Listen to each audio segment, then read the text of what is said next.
that lives here in Chattanooga has always had a lot of suitors coming around and wanting to date her. And she had this one, and he was I wouldn't say an Eddie Haskell, but he was a schmoozer. Like he knew he was a player. Okay, their daddy's not a player. Okay, my husband, he doesn't chant. Like he vacuumed out my car when he was dating me, and he bought my cigarettes, so that's how we started. But anyway,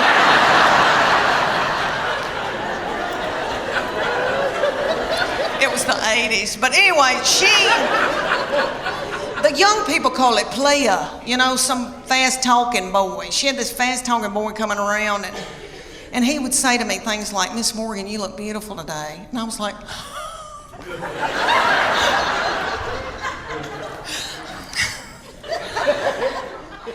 "Can I make you a casserole?"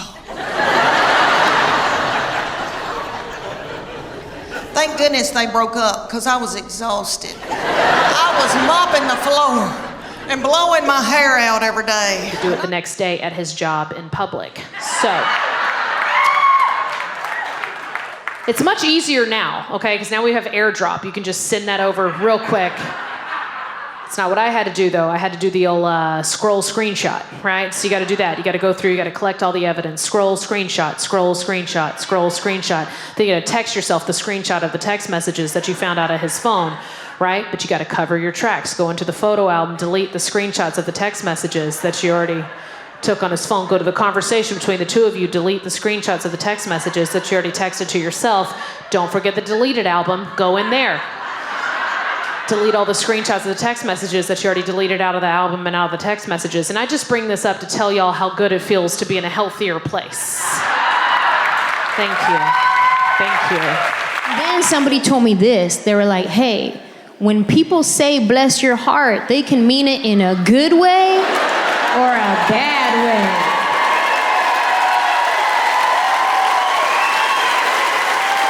And I was like, "What? Like, how you do a bad bless?" And they're like, "No, trust me, sometimes that's not what they mean."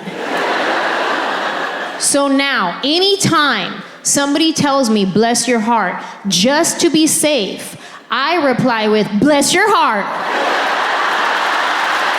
Yeah, I wish you would bless my heart. Bless it again, go ahead. My first shot of hard liquor was Everclear. Thank you. If you don't know what that is, congratulations. You have homework. It's 190 proof grain liquor. And that being your first shot is a lot like losing your virginity to a traffic cone.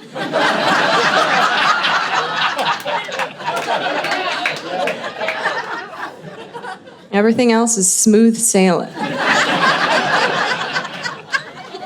Belfast Telegraph did a newspaper story with the headline, "The DUP demand an apology from the BBC over comedians' gay jibes."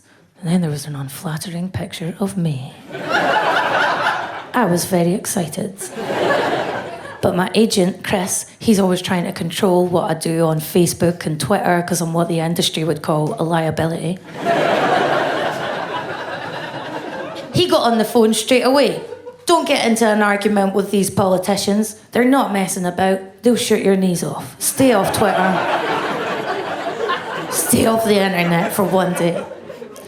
"Okay, Daddy, I'll be good."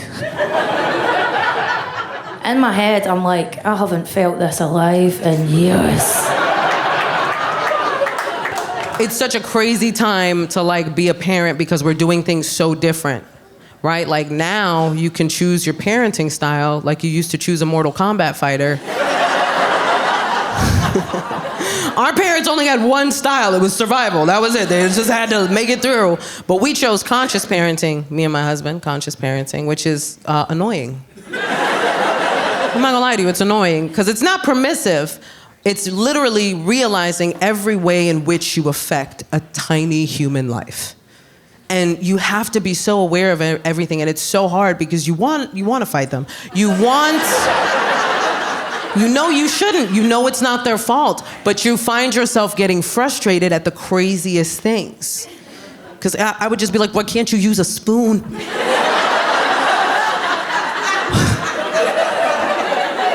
Give my son a spoon, he's like, no, you crackhead.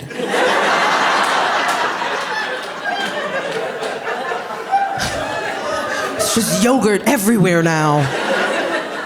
My parents are not from Kentucky, and so I don't think they understood what it meant to raise kids there as Jews. Because when I was in high school, my parents sat me down and they said, hey, we know you're gonna start dating soon, and we just wanna let you know that whoever you're into, whether you're into boys or girls or anyone in between, it doesn't matter to us.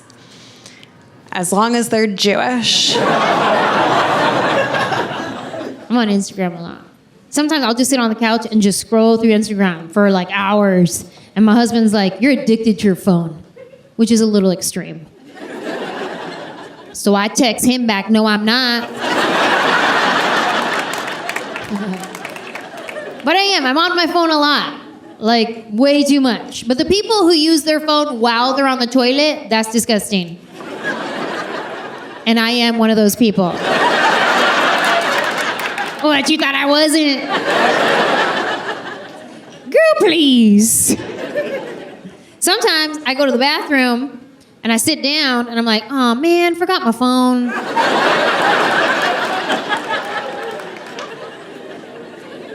Now you just gotta sit there all bored.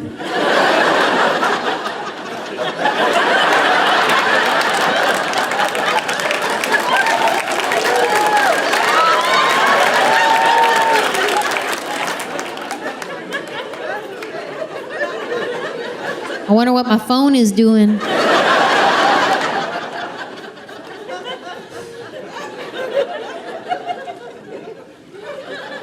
I have crown molding?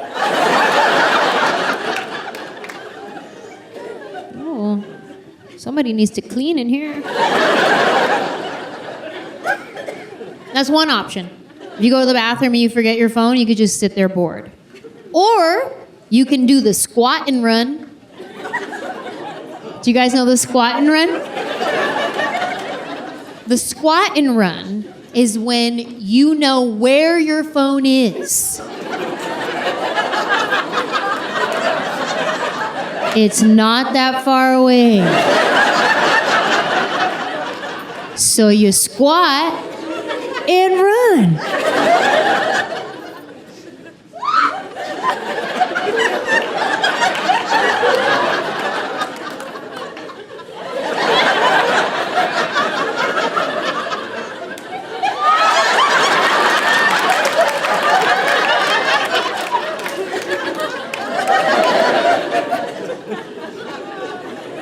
An option. Maybe some of you are like, ugh, that's nasty. Then don't do it.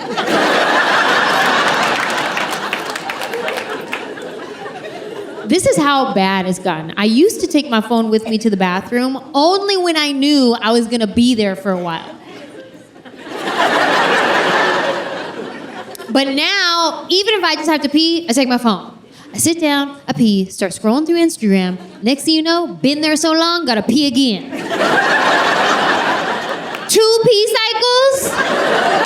It's a problem. If you go to the bathroom, you forget your phone, these are your options. You can sit there bored, do the squat and run, or you can call for an assist.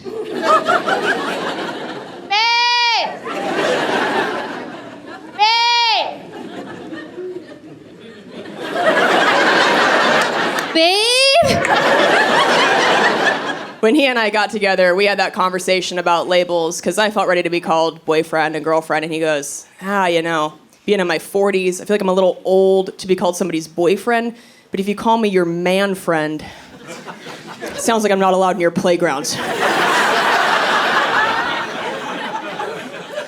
I was like, all right, well, what are you gonna call me? And he goes, I'll just be like, this is my lady.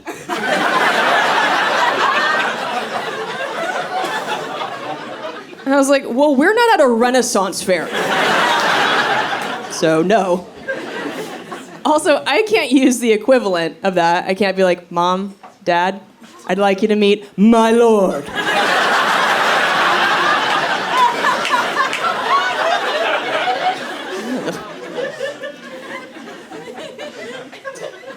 And he's also a comedian. My ex-husband was actually a comedian too. I can't stop shitting where I eat.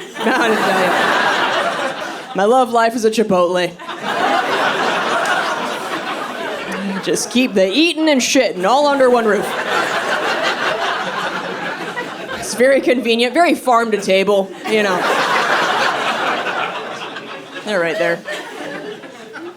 And I wasn't much of a jealous girlfriend in my 20s, but then some switch flipped in my 30s. And now when I see somebody hit on the person I'm with, I just feel myself anamorph into the cast of Jersey Shore.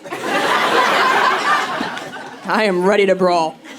And he does get hit on. When he walks on stage, women whistle at him. And at comedy clubs, there's usually a security guard in the back to kick people out in case they heckle. So at his shows, I've just started to stand next to the security guard. And if I see a woman laughing too hard at one of his jokes, I just walk up and I'm like, hey, I'm gonna have to ask you to leave. He's my favorite comedian. Well, he's my lord. Scoot, beat it. I feel like most people assume I'm exaggerating during that joke, but if you follow me online, you'll know I posted a video a few months ago of a woman who sat in the front row of one of my shows, and after I told that joke, she goes, your boyfriend is my favorite comedian. We've seen him like 8 times. And I was like, lady, did you not just hear that this is when I go snooky on somebody? What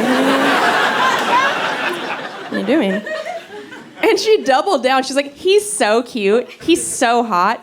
And he responds to my Instagram comments.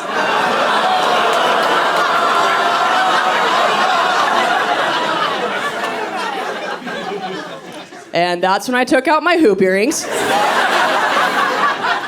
All the men in the crowd were looking around like, Jerry, Jerry, Jerry. It's like, yeah, time to fuck around and find out, madam.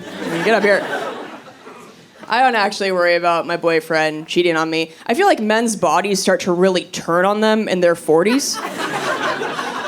He has to wake up every 2 hours in the night to pee. And when I see him in the morning with bags under his eyes, I hug him and I go, babe, I'm sorry you didn't sleep well. And then I think, you're too exhausted to cheat on me.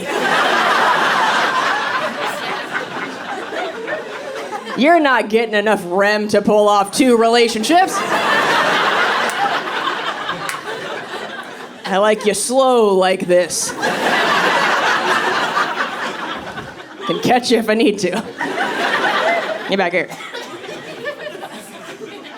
But now the second I see him start to reach for melatonin, I'm like, the fuck are you resting up for, huh? You stay sleepy. I don't usually mind our age gap, but there is that new filter on TikTok where couples are posting pictures together, and then a filter goes across the screen, and it shows you what you'll look like together in 50 years. Like it ages you. So I did that with a picture of me and my boyfriend, and when the filter went across the screen, it just made him disappear.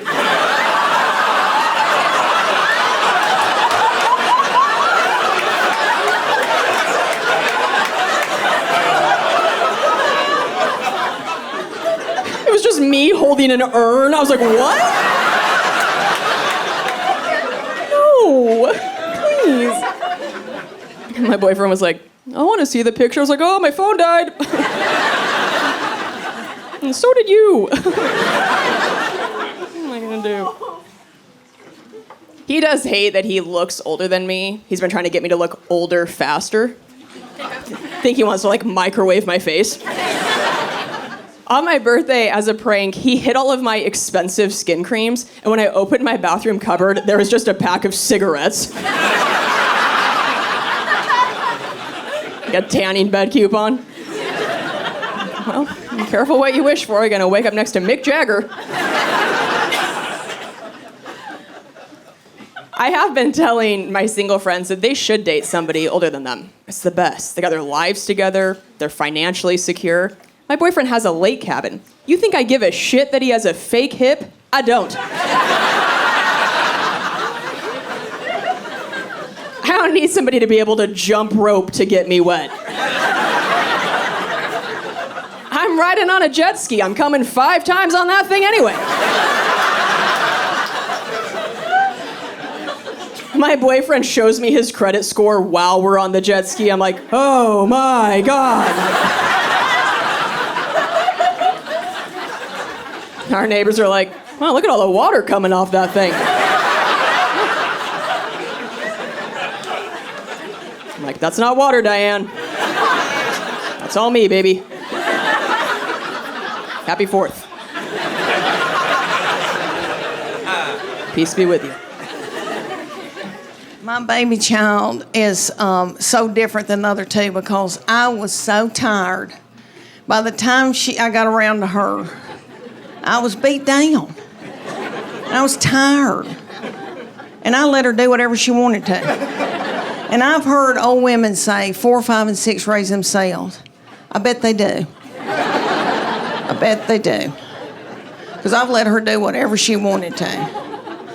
I was so on top of my game with those first 2. I was like flashcards. You're going to make 100 on that spelling test. And I was up in school, I was room mom, and I was taking yogurt and muffins, and I was all up in everything. That 3rd one came along, and I was like, can she read?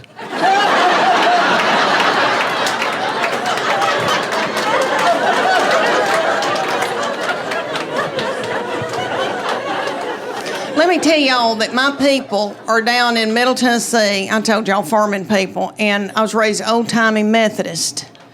And my people are kind of superstitious, and there was like no gambling. You could play rook. There was no alcohol in our house, never had alcohol until my sister, until we were trying to get her married off. And she married this hoop-de-doo man that owned part of a winery, and so we all started drinking. And my little mama had never had alcohol, and she drank a glass of wine and got out of my car, and she goes, I can't feel my arms. But there was no cussing in my family. They didn't want any ugly language, so I brought that into my marriage, and my husband's people say ugly words. So I said to him, we're not going to have any cussing in this house, and I said to these children, I go, nobody's going to say anything ugly. You can't even say stupid. You can't call anybody stupid. You can't say but. If you do, you're going to be in deep doo-doo. And they listened to me. Those first 2 did exactly like I told them. Well, that baby came along, and it started out with spell cussing. She'd come in a room and say, what the H?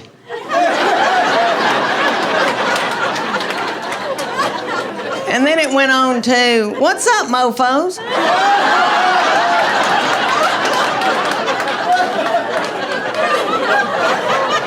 My husband's name is Chuck. She go, Chuck, you a-hole. And my husband gets so tickled and just gets so, and he'd go, oh my, you nut. And my oldest 2 would be like, what? She just said what? I know, we let her do whatever. All right, y'all. Because we are taping this. I'm trying to get in different material, and I'm trying to do new, and I'm out of my mind because I'm in brain fog. So y'all, bear with me. I'm trying to switch it back and forth. Okay, I got to tell y'all that with me and my husband being just me and him, we probably need to go to a retreat and learn how to communicate again. He traveled. He's always had a big job. He's an executive with a big company and stayed gone, and we wanted him to.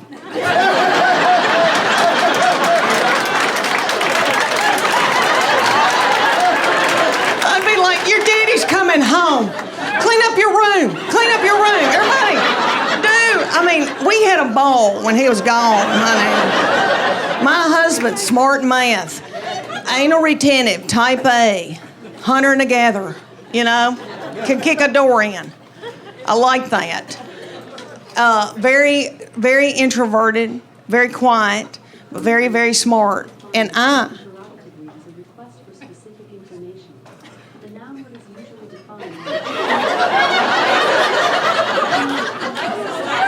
Is that Alexis?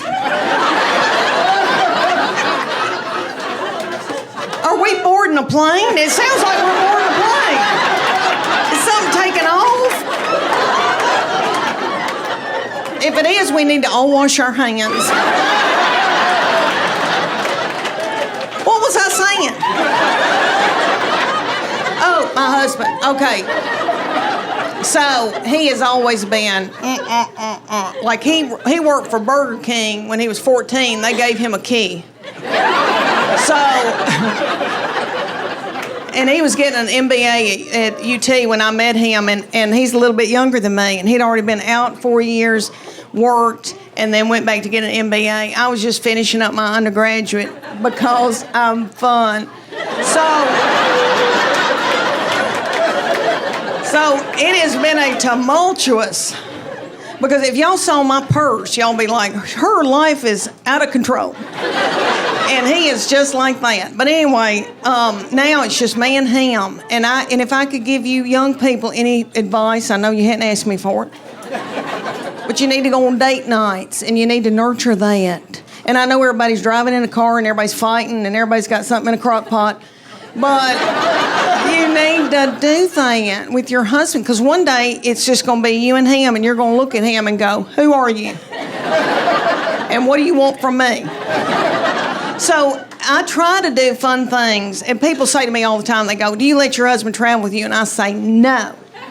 The main thing is he's got to keep working. We need health insurance, you know? Everybody's getting their eyebrows waxed. We need to keep this going. We want him to work as long as he can. The other reason is he loves a hotel. You know, men love a hotel.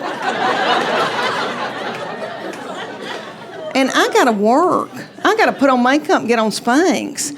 And so I'll take him to a hotel and he gets a glazed look over his eyes. And I find myself doing this. And it doesn't have to be a nice hotel. It could be a Scottish Inn. And there could be a bloody spot on the carpet where there's been a murder. It wouldn't bother him. But anyway, I don't let him do that. So around Knoxville, I try to do things for me and him to do together. And I bought him tickets to go see Def Leppard and Journey. Oh, y'all. Going to a concert is very different when you're 54. I went to school at UT, and I used to go to all the concerts. I saw Tina Turner, John Cougar Mellencamp, Rod Stewart, I don't know where I got the money. But in the 80s, honey, I went. Nick, I was so cute. I had on little bitty britches. My thyroid was functioning. I didn't care about food. I'd eat a half a can of tuna and I'd be like, I'm full. But anyway, so I got us tickets, and my husband, I thought, we're going to have a date night. And he goes, I can't get there in time to go out to eat. I'll meet you at the concert. So he had bought a tall boy and an egg salad sandwich at the gas station. I know, I had to smell that all night. So anyway, I was hungry, and everybody at that concert was my age or older. And everybody's worried about the snack bar. And I was too. Journey was already on stage. Nobody cared. Everybody was at the snack bar. But anyway, Little Journey, we all go to watch Little Journey. Journey does not have Little Steve Perry anymore because he had to get a hip replacement. So and I loved him. They've hired this little bitty man who is yummy, and he's taking care of himself, and he's got little bitty breeches on, and he hadn't eaten white flour and sugar, and I don't think he's done dope, and I don't think he's slept with nasty women. So he's hopping and doing and squatting and doing, and all the old boys in the back look sick and bloated, and they're going.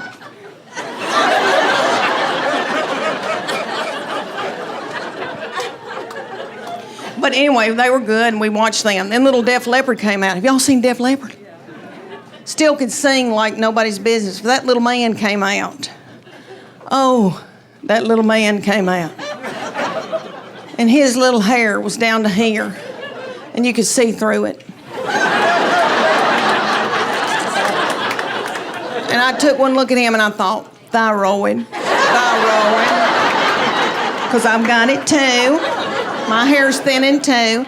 And that little bitty thing's legs were that big. I've never seen legs that tiny on a man. Frail. And he propped it up on a little... And he'd do... And then I noticed there was a hump right here, and I thought, what's that hump? Oh, hernia. He's got a hernia. And I know because I've had one, and he hadn't had time to get a mesh put in it. I've got a mesh. Anyway, he started singing, "Put Some Sugar on It." And my very quiet, introverted husband stood up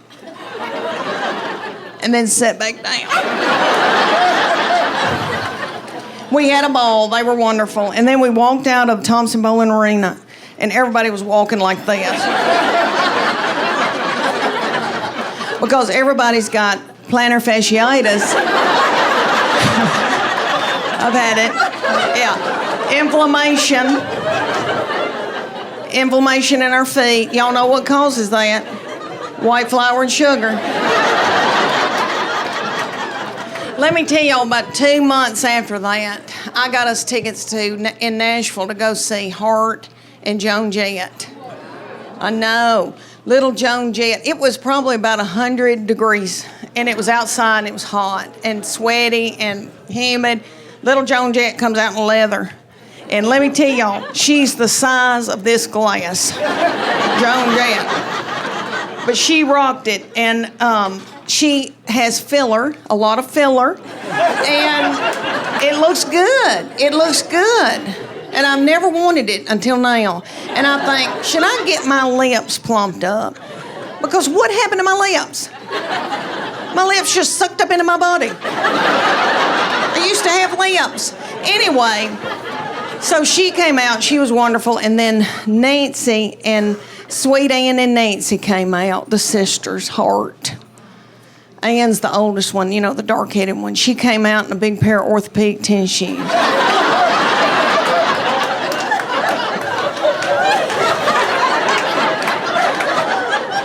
That's how she looked. You could tell she was hot and didn't feel good. And she was pissed. And she had on a long-sleeve dress, and I get it, I don't want to show my arms either. She had on a long-sleeve dress. It was 100 degrees in Nashville at night, humid, sweaty. She had on pantyhose with those big orthopedic, I know, and I thought, what in the world? And then I thought, compression. She's got on compression hose.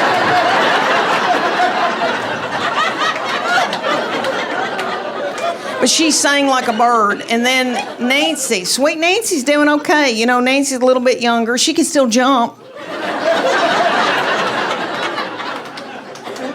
But they were wonderful. Anyway, we tried to do stuff like that. And I've told him, I said, we need to build intimacy.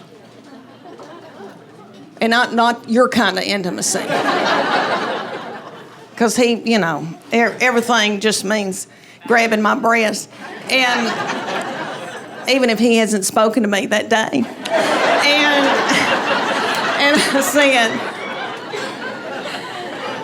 I need you to speak to me. And I need you to listen to me. And I need to be able to share with you things. And then the nasty stuff can happen if you listen to me. But he goes, what do you want to tell me? And I said, I got to tell you something's going on with my bladder.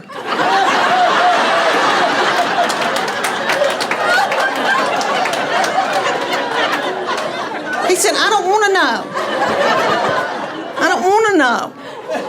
And I thought, that's odd, because I've had your children. And I went through a lot, you know. I had 3 babies 2 different ways.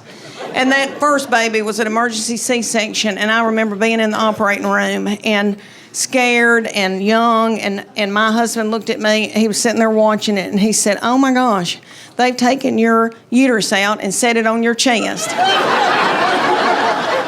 And I was like, he said, it looks like a Cornish hen.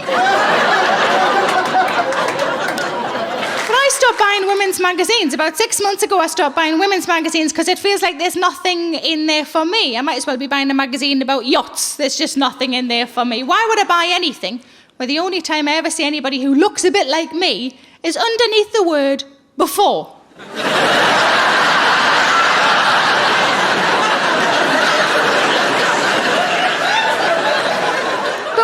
Magazines always maintain that they're about improving women's lives, and it's bullshit because they never tell you just to see your friends more often or to read more books. It's always the physical things that we're supposed to do to ourselves, and the list of those things is quite ridiculous.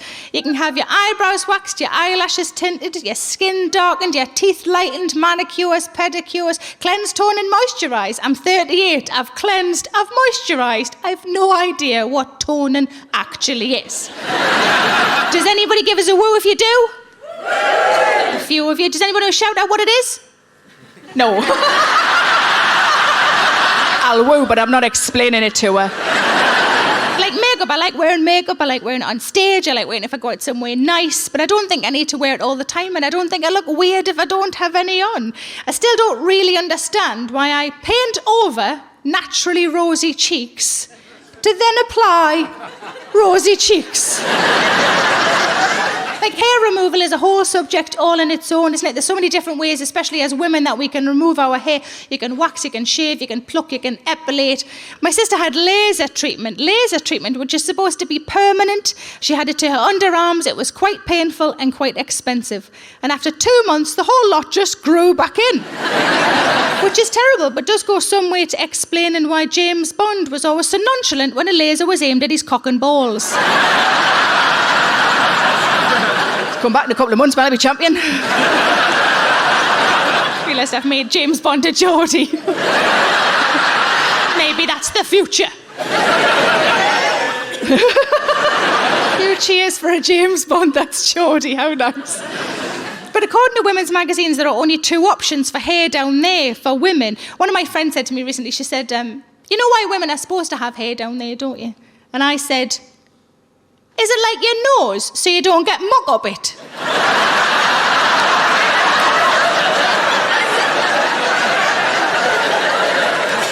And she said, no. She said, women are supposed to have hair down there so that nature knows where your reproductive bits are. I said, why does nature need to know? Surely as long as me fella's got a rough idea. Why do all the deers and the rabbits need to know? Well, maybe the rabbits.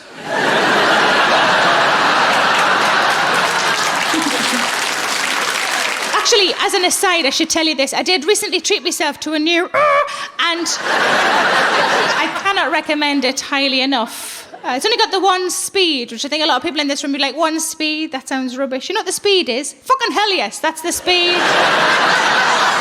Any vibrator that needs a square battery is already fine by me. But the problem, if you can call it that, the problem with it being so fast and efficient is that I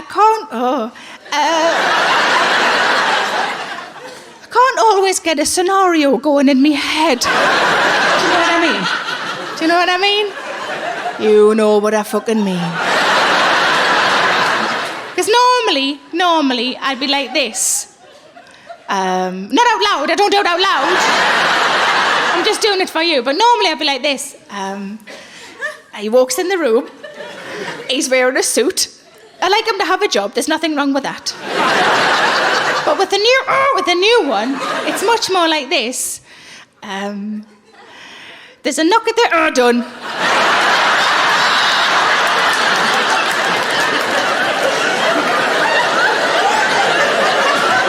I tell you what it is. What it actually is an electric toothbrush with a special end. Just feel the need to share it with you. The information. I didn't bring it with us. Just work it along the aisles, girls. But even though it's a toothbrush, I daren't use it as a toothbrush because I'm nervous in case I get the ends mixed up. And accidentally take all the plaque off me nunny.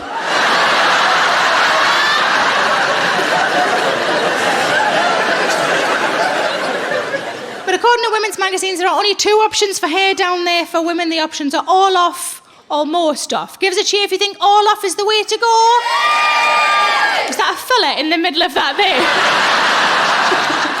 It's not technically aimed at you, love. I suppose it is good to know we've got a paedophile in. That's what it means, that's what it means. Give us a cheer if you think more stuff is the way to go. Still quite a lot of you left, isn't there? Can only assume that the rest of you are like me. I just try to keep it in me pants.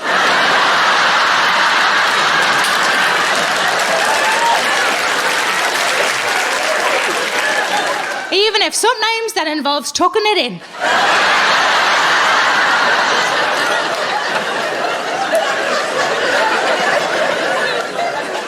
But surely the most ridiculous of all of the things we are supposed to do to ourselves is anal bleaching. Now, some of you might not know what that is. If you don't know what it is, it's exactly as it sounds. Some people, and I don't know why, I can't answer that question for you, some people choose to have their arseholes bleached. As far as I'm concerned, regardless of your gender, regardless of your sexuality, if somebody is so close to your arsehole that they can see the colour of it, they're not going to stop.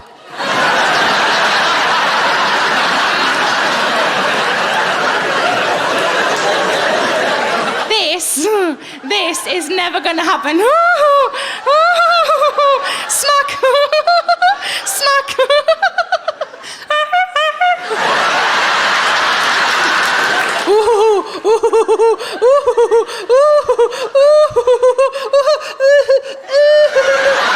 Oh, sorry, love, I don't do that colour.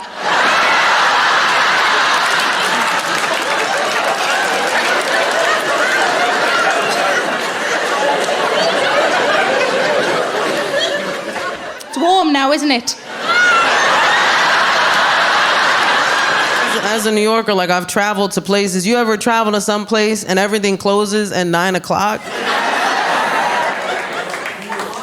I was at a hotel and I got there at like 11 o'clock at night and I said, hey, what's open to eat? And they were like, everything closes at 9 o'clock. And I was like, vampires, right?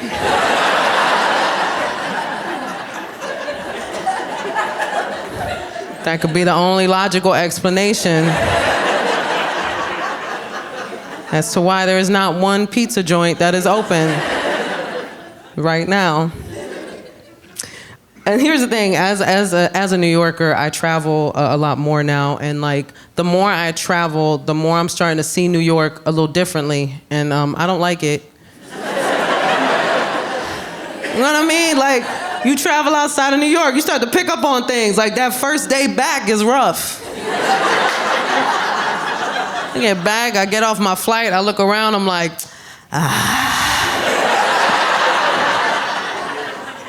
it is kind of nasty.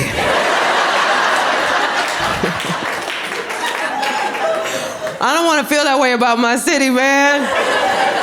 But I go to other places and I'm like, there's no trash around your trees. Where do you guys keep your trash? In bins? That's disgusting. I don't touch my trash. And it's happening more often now because I'm traveling more, and which is so expensive, by the way. Like, if you're buying flights, it's ridiculous. I'm going to Wisconsin, $700. That's what I said, $50 at the most. You know what I'm saying? Like, you should pay me to get on that flight. Like, why? What cheese enthusiast is ruining this for the rest of us? I thought it was ridiculous. I checked every airline, because that's what you do, right? I was like, I must be hallucinating. This can't, even Spirit, I ain't got no shame. Like, all of them.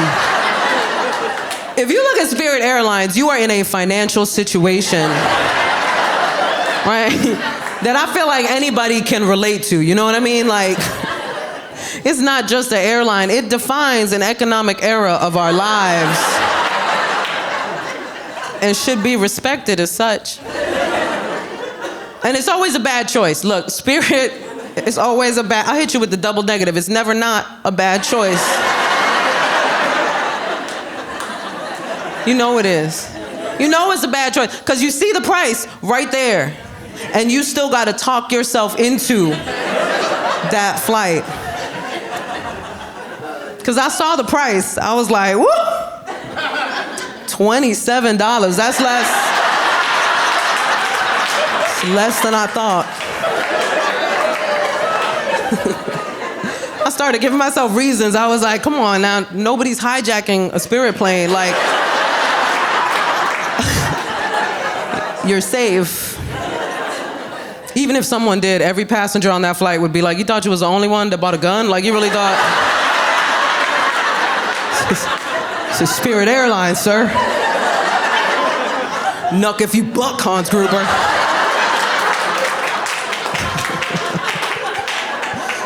It doesn't matter where I go. As soon as people find out that I'm a New Yorker, they feel compelled to tell me how they feel about New York. Right? Like, I don't ask. But they always tell me, and it's usually some cliche thing, you know, they'll be like, New Yorkers are mean. And here's the thing, we're not mean, we're aggressively kind. Right? We're very misunderstood. I always tell people, get lost in New York City, the first person that will help you is a New Yorker. Guaranteed. Guaranteed, because we can't stand lost-looking people. Like, we hate your lost-looking faces. I'm not even gonna lie to you. We see them at the, like, right at the subway map, just like, Is it uptown? Is it downtown? What's midtown? Literally the middle.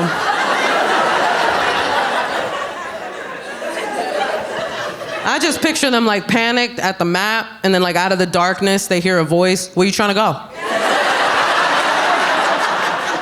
That is one word in New York City. Where you trying to go? No breaks. You've been looking at the map for 5 minutes. Where you trying to go? I'm trying to help you get out of my way. You've been in my way 5 minutes. Look at this map.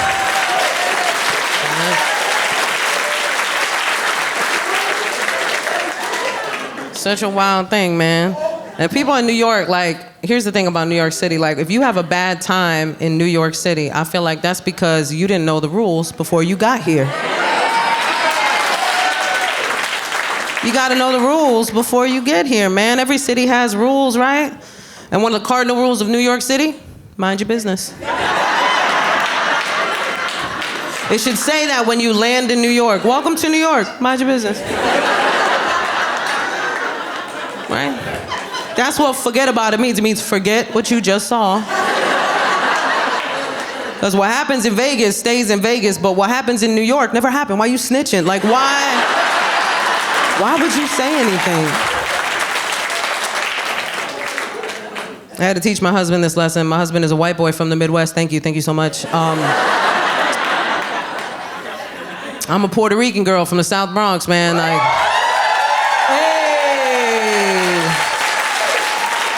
I know we got Puerto Ricans here. Hey. Yeah. What up, probably my cousins? I'm just saying, let's do a 23andMe later and get weird.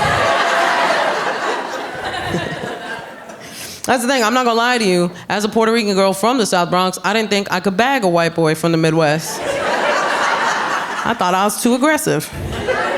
Because I don't know how to soft flirt. You know what I mean? Like, you know how some girls can like really cute flirt? Not me. I'm New York aggressive with it. I'd be like, yo, I like you, son.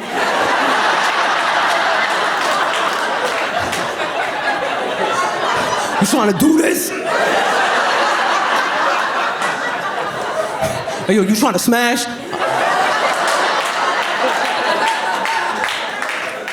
Turns out he liked it. He was like, I'm scared, I'm gonna follow her.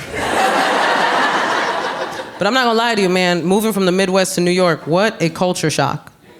I couldn't start him in the South Bronx, you know what I mean? Like, I couldn't. That's not a starter borough, you know what I'm saying? Like, that's...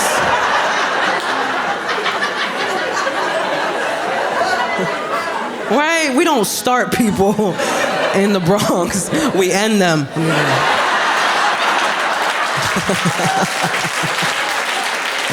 Don't shoot the messenger. Although we shoot the messenger. Nobody getting messages. But we found a nice starter borough, Astoria, Queens, great starter borough, right? We moved there, man. I showed them all the artisan coffee shops. I was like, look, your people did that.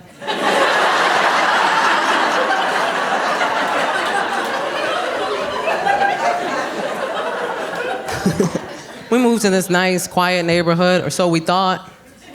Till one day we were driving around and a fight broke out in the middle of the street. 2 grown men started beating the crap out of each other. And my sweet Midwestern husband was like, oh no.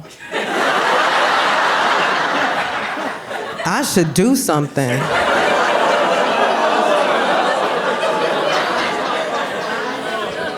I was like, if you don't roll up your window right now, I'll fist fight you myself.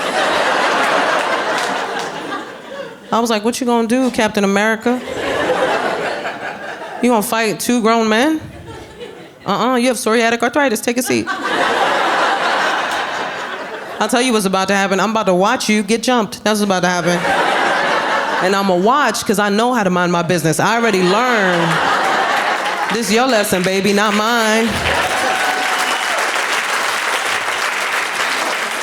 It wasn't like that when we first got to the neighborhood. When we first got to the neighborhood, the hottest beef on the block were 2 businesses that were at war with each other. It was a health food store and a bagel shop. And the health food store started selling bagels. That's what I said. Here's the thing, they could have sold their bagels in secret. That would have been the respectable thing to do. But they put out a sign. Right, and the sign said, we sell organic bagels. So the bagel shop put out a sign. And their sign said, there's no such thing as organic bagels.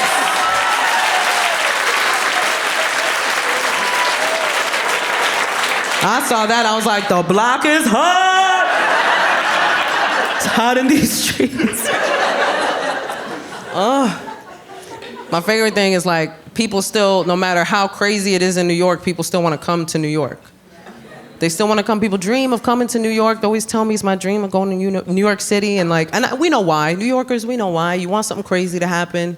You want to see something wild. You want your weird New York story. I always tell them, come. It'll happen. We aim to please. The homeless will always provide. I'm sorry, the unhoused. Cupcake? Cupcake? I don't know. I realized that that's our PC term now, is unhoused. And look, I was an English major in college. I'm down to play with language. Let's do this. But we can talk about unhoused, can't we? It's goofy. I'll tell you why. Number one, that's the same word. You can't convince me otherwise. I have a thesaurus. You ain't gonna lie to me. And 2, it sounds worse. Right? Homelessness sounds like a situation that could not have been prevented.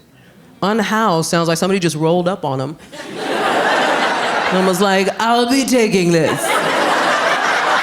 And no more house for you. The second I heard it, I was like, what an elitist, privileged way of describing a situation, right? Right, you can hear it right away. Did you hear about Janice? She was recently unhoused.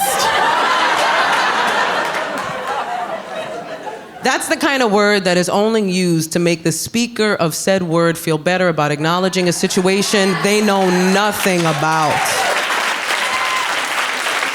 It just makes them uncomfortable to acknowledge it, so they created a word as a buffer, but there's no progress in that word. There is no help in that word. And if you've ever lived in that situation, then there are a bunch of words you would have used instead of that word. Like, I was shocked. I was like, nobody thought of nomad?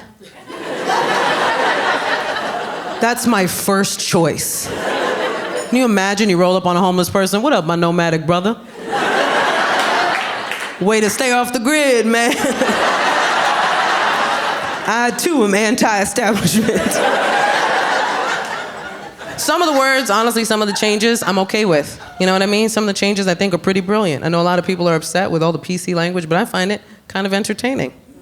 Like, did you know on social media now, they're calling smoking weed gardening? I love it. Oh, it makes me sound so much more productive. I've been gardening all day. Gardening helps me deal with people.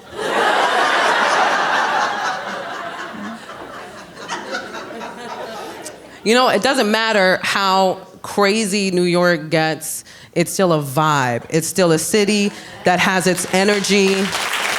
Man, when you think about it, even when COVID hit, we were the epicenter.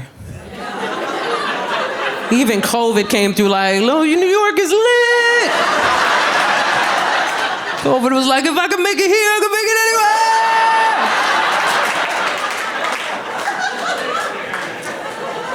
anywhere. Lived its best life. I remember when they released us,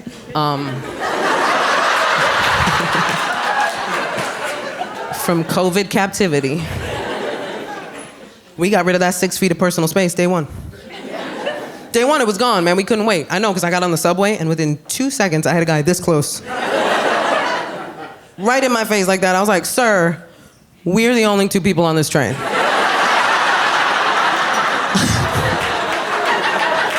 I feel like there's a lot of options you're not taking. But where you trying to go? I thought he was lost for like a second. Maybe he thought I was the map. Some of you know this about my dad. When I was little, he moved down to Orlando, Florida to become an actor, which is not where you go.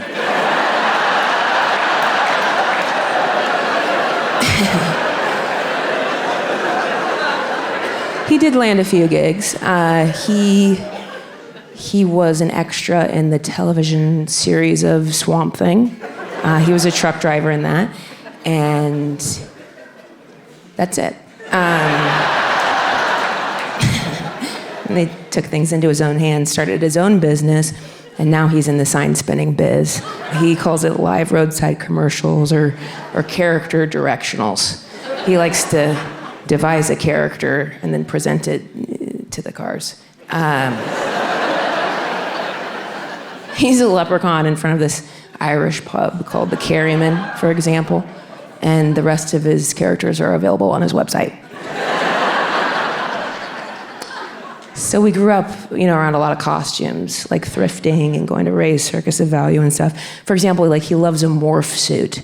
You know what those are? It's like what Olympic speed skaters wear, but there's like no hole cut for your face. So you're just like in a single Lycra suit, just one color, head to toe, no skin showing. He wears an orange one in front of the Orange Julius. I don't know how the silhouette of my dad's penis sells smoothies, but that was a bit of a tongue twister and I really got through it. Silhouette of my dad's penis sells smoothies. He heard me say that and he was like, I wear shorts over it. I'm family friendly. It doesn't rain that often in Orlando, and he called me one time after a shift. He said there was a sudden downpour and I almost waterboarded myself. I was like, I couldn't breathe, it was stuck to my face, my fingers are covered, the zipper's on the back of my head, I nearly died.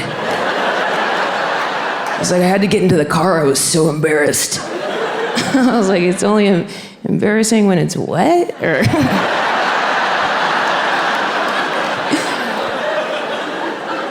Anyway, he made it out. So my sisters and I, we would have to leave our mom here in Dayton and go visit our dad as kids in Orlando because it was court ordered. And we didn't have a ton to do down there because we didn't go to school, so we couldn't make friends or anything like that. And all the neighbors were old or from Florida.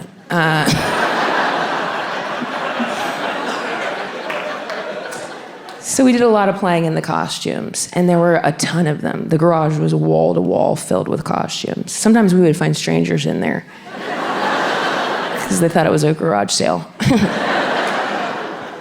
So one night, it was actually just me and my oldest sister, Megan. We're playing in the costumes, doing a photo shoot. I put on this muscle tee. You know what I mean? It's like a muscle tee, but then there's huge latex muscles that you put your arms through. And then a brown curly wig. And it just wasn't working for me. I was like, what's my motivation? You know? So then Megan put on this like gray pinstripe suit, a Dick Tracy hat, and some wingtip shoes. And it was really working for her. She was feeling herself. And so I decided to go with something fresh, unopened. I went and put on this full red lace bodysuit. And then we whipped up the tunes. We were dancing around. Megan's like 6 years older than me. We're dancing. I do a high kick, and Megan goes, "Oh my God, Beth. There's a hole in the crotch of that." I was like, "Cool. So you can pee?" She was like, yeah, take it off right now. So I was just a 6th grader in a sex suit. Then, this is when my dad comes in. I believe we were told to be quiet. And he pokes his head and he's like, "Girls, get out here. You're gonna wanna see this." And we were like, "Do we? Wanna see what's in your backyard at midnight in Orlando, Florida?" What we didn't expect to see were just 18 raccoons eating out of a huge trough of dog food that he provided them. He goes, "I threw in some Hershey Kisses. Even raccoons deserve dessert." I was like, that I agree with, honestly. Everybody deserves dessert. Otherwise, this is disgusting. He said, "Don't worry, B. Every night after they're done eating, I bleach the deck." What? You're telling me you've created for yourself a 12 a.m. to 2 a.m. unpaid raccoon internship? Take back your life, man. As you can imagine, over the years, the numbers skyrocketed exponentially. He was helping rodents flourish in the back. He told me recently they're actually mammals from the weasel family. Well, I thought the highest the number got was 73, but he FaceTimed me a couple weeks ago. I didn't pick up, and if I don't pick up, he'll text right away. He's like, "Beth, this is your dad."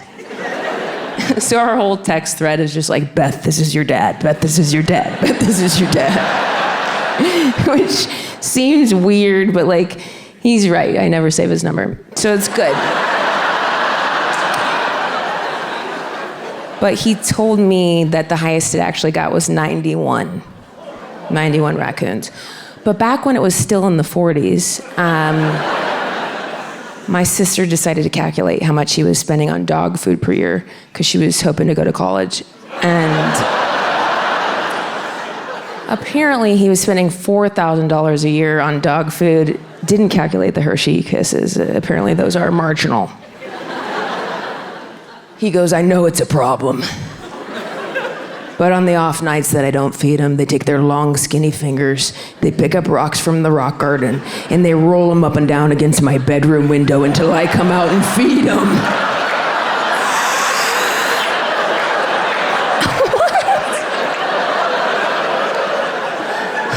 Call an exterminator immediately. But I just didn't think about what that phone call would be like for him. Just like, "Yeah, we got a little bit of a raccoon problem on our hands." "How many?" "Exactly 91. "Do you need their names or?" "No." "Okay." "How did it happen?" "Whew, my goodness. I gotta tell you, direct result of my actions." So it's like far too expensive to exterminate. So, and plus that would be a literal genocide. 91 raccoon carcasses, that's like up to here. So he decides to go with trapping and releasing into the wild. He bought 2 traps, but they were expensive. So he made one of his own, which I imagine was just like a piece of fruit in his mouth and his open arms. Like,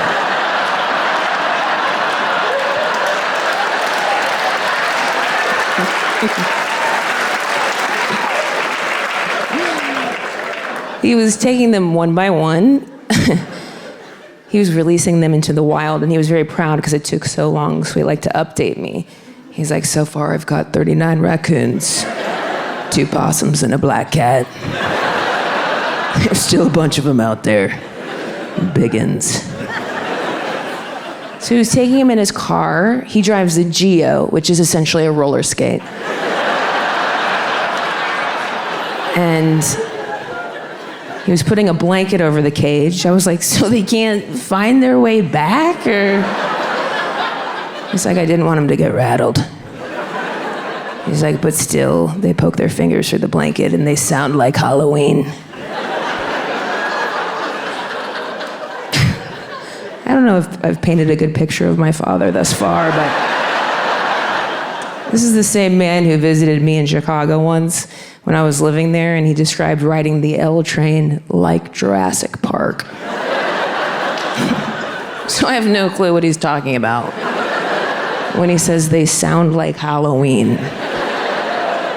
Whether it's like, wee, wee, wee, wee, like one of those ghosts you walk by at CVS, it's like,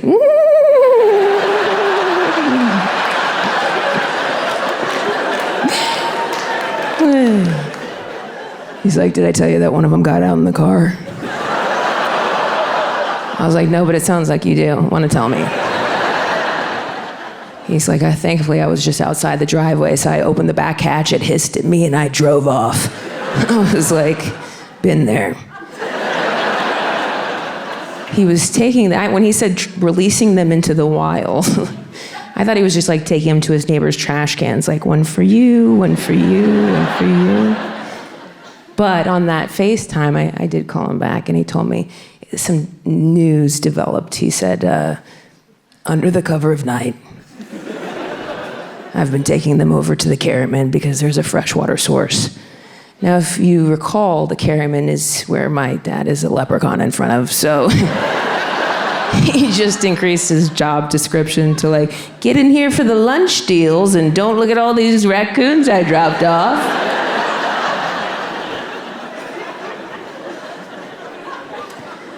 So he goes, I finally got down to the lead raccoon. And I walked him over there. I put his cage down in the grass, and I just was standing there in my swim trunks. I was like, are you baptizing them before they left? He's like, and Snorky walked right out of his cage. They don't always do. And he walked over to me, and with his bare hand, I'm like, what else would it be? Are you putting them in little outfits? Like, I'm gonna need the gloves back, my guy. And the top hat as well. Yeah. Thank you so much. Keep the cane, you're gonna need it. He goes, Snorky walked over to me, and with his bare hand, he went like this on my crock.